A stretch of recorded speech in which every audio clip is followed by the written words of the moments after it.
What is up, everyone? My name is Jack Sapple, back again with another video, and today I'm here with my WWE NXT review for November the 16th, 2016. This is the final episode of NXT before the NXT TakeOver Toronto special. Now, if you've been following my channel for a while, you know, before every NXT special, I review the NXT beforehand, kind of predict the show, talk about some of the matches, all that kind of stuff, and just talk about the show in general. So let's not muck around, let's get straight into the show.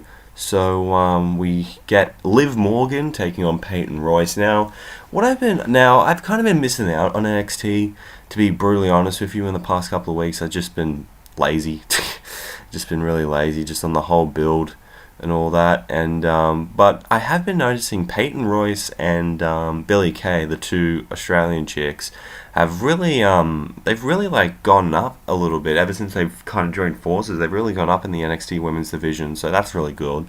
Cool.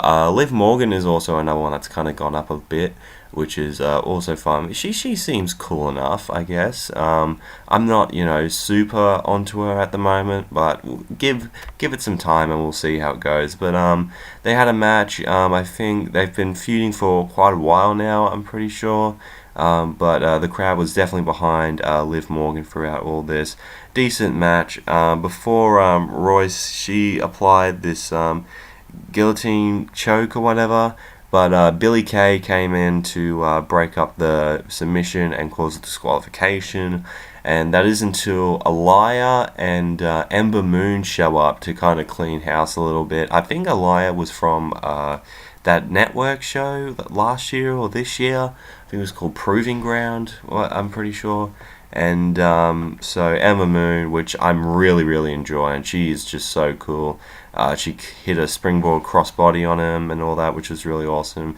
And you know what? I think that after the Asuka Mickie James match, which I'll talk about later on, after that match, I think Ember Moon should be the next contender for the NXT Women's Championship. I think a match between those two girls would be crazy. They could have a great feud, honestly. Maybe Ember beats her for the NXT Women's title, and then Asuka loses it and turns heel, because I'd like to see Asuka play a heel. I think she'd do extremely well, honestly, and I think it might fit her character more, because as a face, she's very conniving and, very stealthy and all that, and she's always scheming up something, and I think that would be perfect for a heel run. So just a little idea that came out of my head.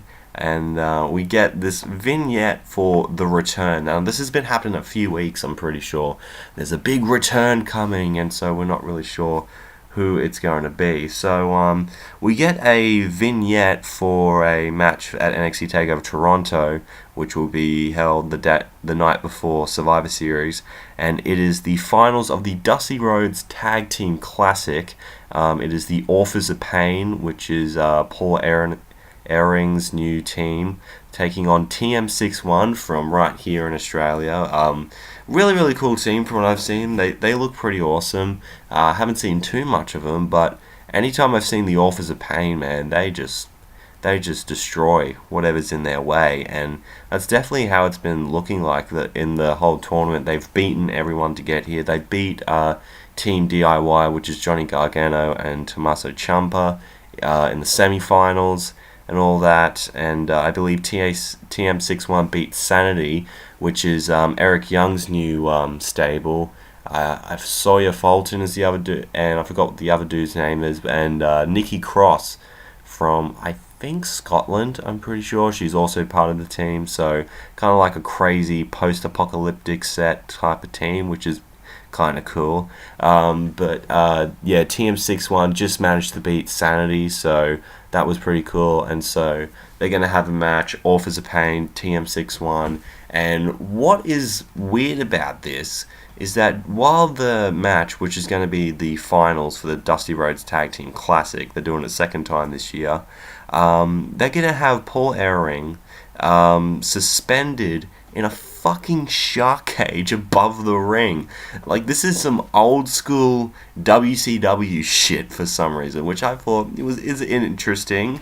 I haven't seen one of those types of matches in God knows how long, probably 25, 30 years. like old school WCW shit.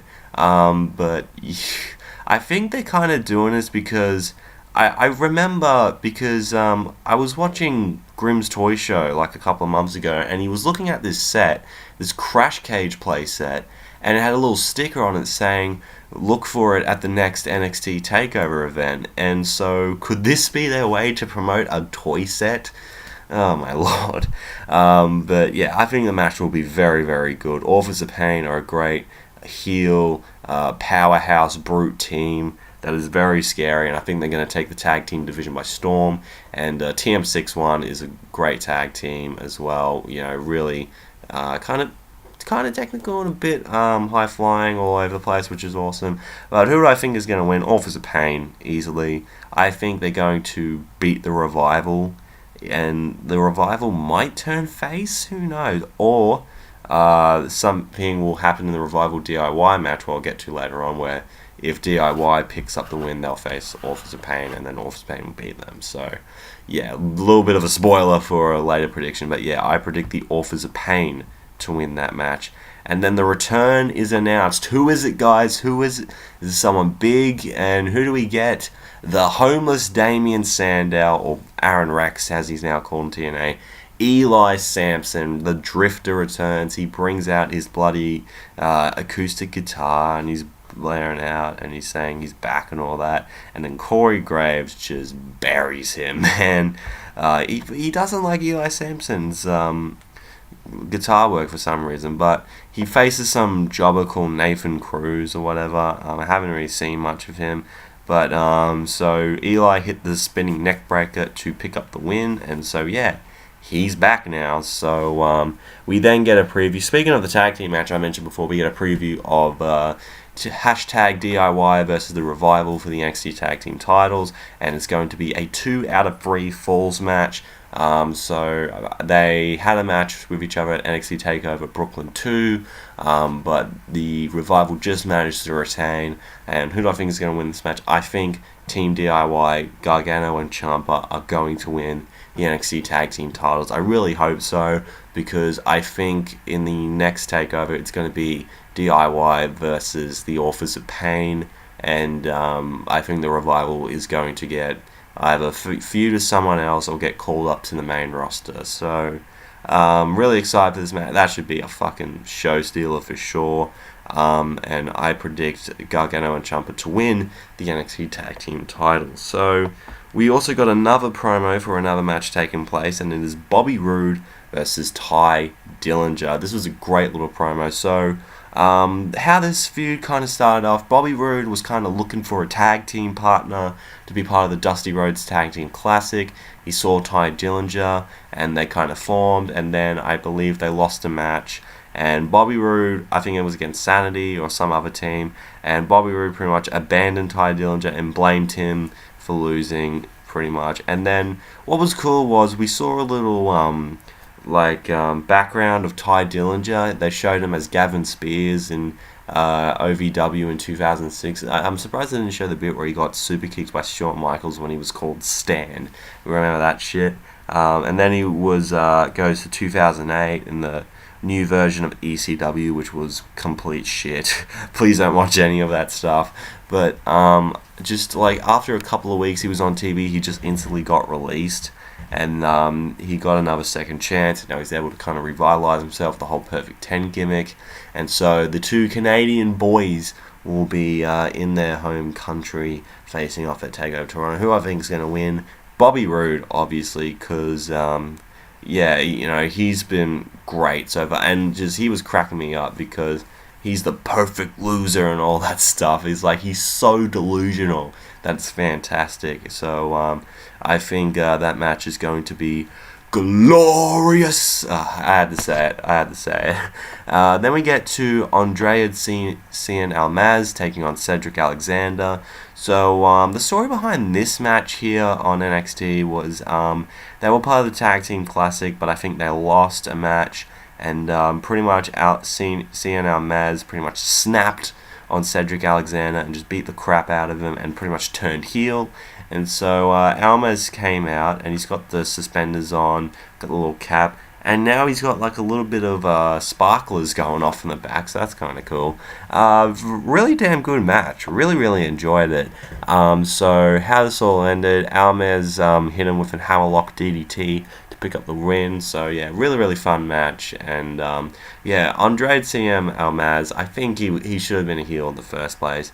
I think they kind of did it because the fans were kind of booing Almaz. He was a bit too white meat as a babyface. Well, not really, but I think the fans didn't really click to him as a babyface, so turning him heel, I think, was the right move.